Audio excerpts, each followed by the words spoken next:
Hello student, एक बार फिर से आपका स्वागत है लेट्स डू एमसीक्यू में। आज की वीडियो में हम कवर करने वाले हैं चैप्टर 3 क्लास 10 का linear equation with two variables. तो आइए स्टार्ट कर देते हैं आज की वीडियो।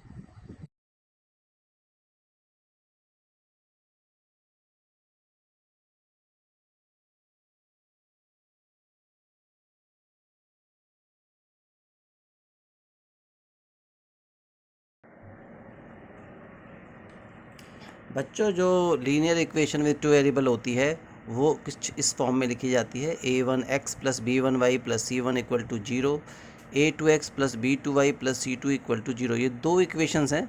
तो हमें दो वेरिएबल निकालने हैं, तो इसके लिए दो इक्वेशन की हमें ज़रूरत पड़ती है। तो सबसे पहले हमें ये चेक करना होता है कि कोई स्पेशल वैल्यू x और y की वो दोनों इक्वेशंस जो हमें गिवन है उसमें एप्लीकेबल है या नहीं।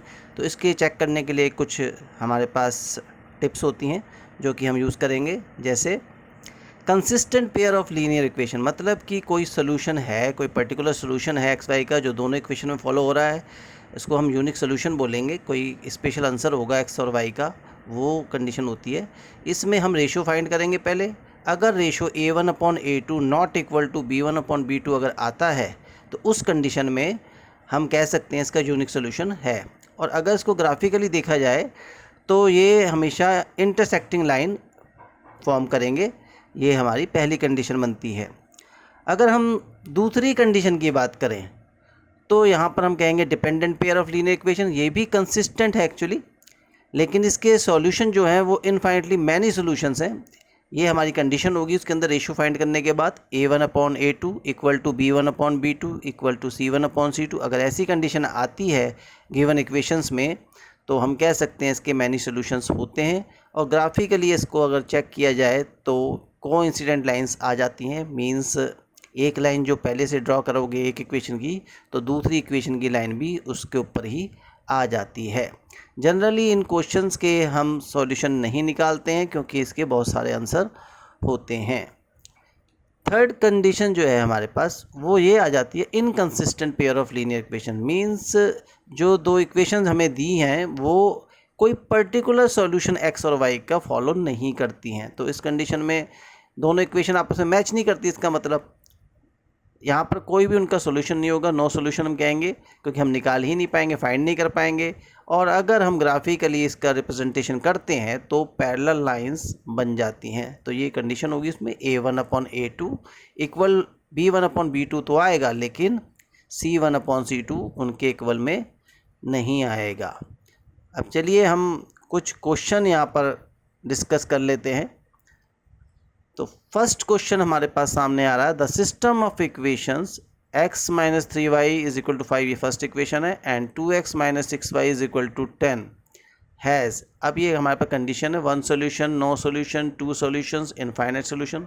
देखो अभी मैंने पीछे ही बताया है कि हमें रेशो फाइंड कर लेना चाहिए। अगर रेशो हम फाइंड कर लेते हैं तो उसके हिसाब से हमें पता लग जाएगा। तो इस क्वेश्चन में अगर हम रेशो फाइंड करते हैं तो हम देखेंगे सारे के सारे ratio a1/a2 equal to b1/b2 equal to c1/c2 आ जाएगा, जो कि इक्वल होंगे 1/2 के। तो इस कंडीशन के हिसाब से इसके इनफाइनाइट सोल्यूशन हो जाएंगे।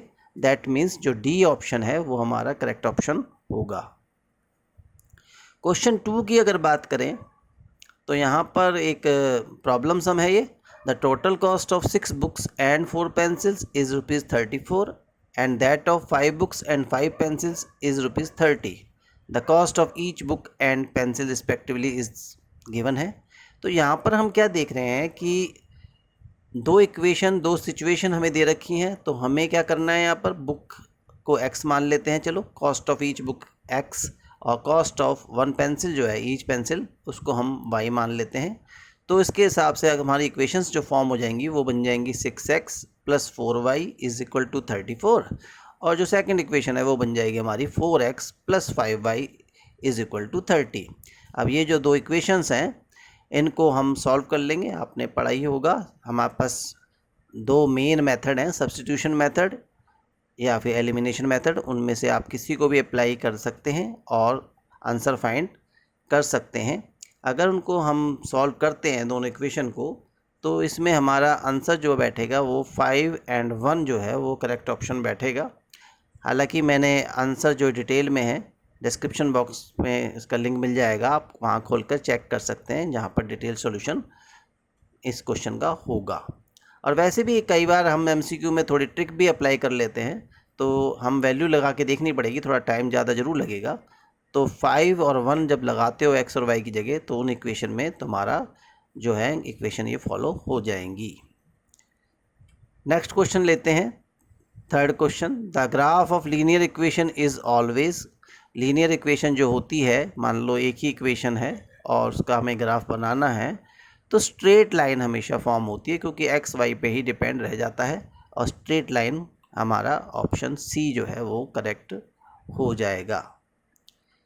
नेक्स्ट क्वेश्चन है, for what value of k will k x plus 2y is equal to 5 and 3x plus y is equal to 1 have unique solution. देखो यहाँ पर जो k है हमारा वो a1 की पोजीशन पे रखा हुआ है, तो इसमें यूनिक सोल्यूशन बोला है, तो उसके हिसाब से हमारे पास a1 upon a2 not equal to b1 upon b2 आना चाहिए। That means k upon 3 not equal to 2। तो उसको अगर आप सॉल्व करोगे तो आपके पास जो आंसर आएगा वो डी आंसर आ जाएगा, k is not equal to 6, जो कि हमारा करेक्ट ऑप्शन होगा। नेक्स्ट क्वेश्चन देखते हैं। When graphs of two linear equations are coincident lines, then these lines are said to be coincident lines। मैंने स्टार्टिंग में इंट्रोडक्शन में ही बताया था, एक लाइन के ऊपर दूसरी लाइन अगर आ जाती है तो उस केस में जो आंसर होता है वो डिपेंडेंट टाइप का हो जाता है, मतलब जितनी x की वैल्यू तुम इसमें डालते जाओगे, दूसरी y जो वेरिएबल होगा उसकी निकलती चली जाएंगी, तो इनफाइनाइट मैनी सॉल्यूशंस का केस हो जाएगा। तो डिपेंडेंट ये केस कहलाते हैं, तो हमारा ऑप्शन बी जो है वो इसका करेक्ट आंसर माना जाएगा। Sixth question, the sum of two numbers is 35। मतलब दो नंबर हैं, उनको अगर प्लस करते हैं तो 35 आता है और माइनस करते हैं तो 13 आ जाता है। तो ये हमारे क्वेश्चन है, तो हम दो नंबर जो हैं उनको एक को x एक को y मान सकते हैं, तो x plus y is equal to 35 हो जाएगा, और दूसरा केस बन जाएगा x minus y is equal to 13। तो ये हमारे पास इक्वेशन आ गई। इनको ईज़िली तुम सॉल्व कर सकते हो, जिसकी वजह से सॉल्व करने के बाद हमारा जो आंसर आएगा वो 24 एंड 11 आएगा, दैट इज़ बी आंसर हमारा करेक्ट होगा। अगर आप इसमें मतलब ट्रायल बेसिस पे भी लगाते हो तो 24 प्लस 11 35 आ रहा है, 24 माइनस 11 कर रहे हो तो 13 आ रहा है, तो यही ऑप्शन है। जबकि फर्स्ट ऑप्शन में देखोगे आप 14 प्लस 23 करोगे तो वो 37, तो फेल हो गया वो सॉल्यूशन। थर्ड में देखोगे, थर्ड में पहला तो करेक्ट आ जाएगा 11 प्लस 24 35, लेकिन दूसरी इक्वेशन में लगाओगे तो 11 माइनस 24 हो जाएगा, वो तो माइनस 13 आंसर आ जाएगा फिर। तो हमारा आंसर तो प्लस का 13 है, तो इस वजह से वो भी रॉन्ग हो जाएगा। तो हमारा बी जो है वो करेक्ट आंसर बैठेगा। तो ज़्यादा सॉल्व करे बिना भी आप इसको निकाल सकते हैं। Question number 7, the solution of the equations x plus y is equal to 5 and x minus y is equal to 3। बड़ी सिंपल सी दो इक्वेशंस आपको दे रखी हैं। इसमें भी आप चाहें तो मेथड लगा सकते हो, सब्स्टिट्यूशन लगा लीजिए या फिर आप एलिमिनेशन मेथड लगा लीजिए, वहाँ से तो खैर सॉल्व हो ही जाएगा इजीली। मतलब दोनों इक्वेशंस को आपको क्या करना है कि पहले इसमें ऐड कर लेना, दोनों इक्वेशन को ऐड करोगे तो हमारा y जो है कैंसिल आउट हो जाएगा, 2x इज इक्वल टू 8 आ जाएगा, वहाँ से x की वैल्यू आप इजीली 4 फाइंड कर सकते हो। और 4 की वैल्यू तुम किसी भी इक्वेशन में एक लगा देते हो, जैसे फर्स्ट में लगा दी तो 4 plus y is equal to 5, तो y की वैल्यू वहाँ से 1 आ जाएगी। तो 4 1 दैट इज़ बी ऑप्शन हमारा करेक्ट ऑप्शन होगा। अगर वैसे करना चाहते हो आप ट्रायल मेथड से, तो 4 1 लगा के देख लो, मतलब सारी वैल्यू लगा के चेक करनी पड़ेगी आपको फिर। तो 5 और 2 चेक करते हो तो 5 प्लस 2 7 होता है, 5 नहीं होता तो ये वैसे ही रॉन्ग हो गया। सेकंड लगाओगे तो 4 प्लस 1 5 ठीक आ जाएगा, 4 माइनस 1 कर दोगे इक्वल टू 3, ये आ जाएगा 3, बिल्कुल सही आ रहा है। तो दोनों इक्वेशन में फॉलो हो रहा है, मीन्स यही आंसर हमारा बी आंसर है। और वैसे भी अगर तुम मेथड लगा के करते हो तब भी यही आंसर आ रहा है, और अगर ट्रायल बेसिस पे कर रहे हो तब भी हमारा ये आंसर आ रहा है। तो जो आपको इजी लगे और लगे कि आप इसमें एक्सपर्ट हो तो वही मेथड आप अप्लाई कर सकते हो। Question number 8, the difference between the age of two man is 10 years. 15 years ago the older was twice the younger. What are their present age. ये थोड़ा सा कॉम्प्लिकेटेड क्वेश्चन है. एग्ज़ाम में हर वैरायटी के क्वेश्चन होते हैं. कॉम्प्लिकेटेड तो खैर लिमिटेड ही होंगे, लेकिन आ सकते हैं. आप थोड़ी उनकी भी तैयारी करके जाना ही पड़ेगा. तो अगर हम इसको इक्वेशन बेसिस पे देखें तो अगर हम एक की एज x मान लेते हैं, दूसरे की एज y मान लेते हैं, तो हमारी फर्स्ट इक्वेशन तो बन जाएगी x minus y is equal to 10, क्योंकि डिफरेंस गिवन है. दूसरी कंडीशन में 15 ईयर्स एगो. 15 ईयर्स एगो का मीन्स क्या हुआ कि 15 साल पहले, मतलब जो भी आज की एज है उससे 15 साल पहले, दैट इज़ -15. तो x -15 कर दिया आपने. दूसरे वाले में 15 साल पहले, तो y की भी तो 15 माइनस होगी, क्योंकि वो भी तो छोटा होगा 15 साल पहले. तो उसकी एज हमने मान ली y -15. तो लेकिन कंडीशन क्या दे रखी है कि जो उस टाइम एज थी वो ट्वाइस के इक्वल था छोटे के. तो मतलब आपको ब्रैकेट के बाहर y वाली साइड पे 2 लगा देना है. तो कुछ इस तरह से इक्वेशन तैयार हो जाएगी हमारी, और इनको फिर सॉल्व करके स्टैंडर्ड फॉर्म में लाकर आप इजीली सॉल्व कर सकते हैं. इसका भी डिटेल्ड सॉल्यूशन नीचे डिस्क्रिप्शन बॉक्स में आराम से आपको मिल जाएगा, वहाँ जाके आप चेक कर सकते हैं. क्वेश्चन नंबर 9, नेक्स्ट क्वेश्चन है हमारा. The solution of the system of A simultaneous linear equation. मतलब दोनों इक्वेशन को एक साथ लेते हो आप, ये जो गिवन इक्वेशन है, तो आंसर क्या होगा, सॉल्यूशन क्या होगा. तो हमें यही दो इक्वेशन हैं, दोनों को आप इजीली एलिमिनेशन मैं तो रिकमेंड करूँगा, वहाँ से आप इसको इजीली सॉल्व कर सकते हो आप. और सॉल्व करने के बाद जो हमारे आंसर आने वाले हैं वो आएंगे x is equal to 1 and y is equal to -1. That is C answer जो है हमारा, वो करेक्ट आंसर इसके अंदर आएगा और ये सॉल्यूशन इसका माना जाएगा.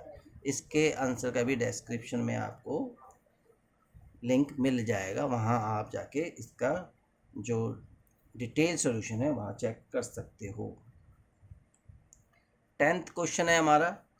2 raise to the power x plus y is equal to 4 और and 2 raise to the power x minus y is equal to 64.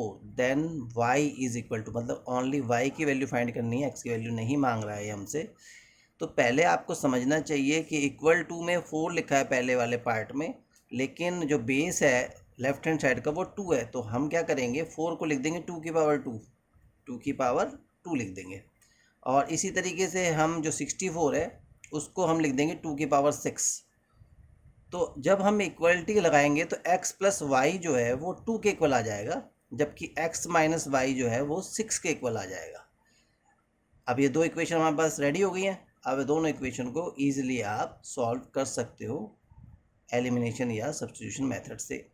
और अगर आप इसको सॉल्व करते हो तो इसका आंसर जो है y का जो है वो आएगा हमारा -2. दैट इज़ ए ऑप्शन हमारा करेक्ट आंसर इसमें होगा. 11th क्वेश्चन में भी दो इक्वेशन आपको गिवन है. 2x minus 6y is equal to 3 and 4x minus 12y is equal to 6. तो इसमें इनकी नेचर के बारे में पूछा गया किस टाइप की इक्वेशन. तो रेशो निकालना पड़ेगा. मीन्स रेशो निकालने पे हम देखेंगे कि सारे रेशो जो हैं वो इक्वल आ रहे हैं. तो इक्वल रेशो का केस डिपेंडेंट वाला होता है, पहले भी आया था और मैंने इंट्रोडक्शन में भी ये बताया है आपको. तो सी ऑप्शन इसका डिपेंडेंट जो है वो इसमें माना जाएगा, क्योंकि तीनों की तीनों रेशो इक्वल आ रहे हैं 1/2.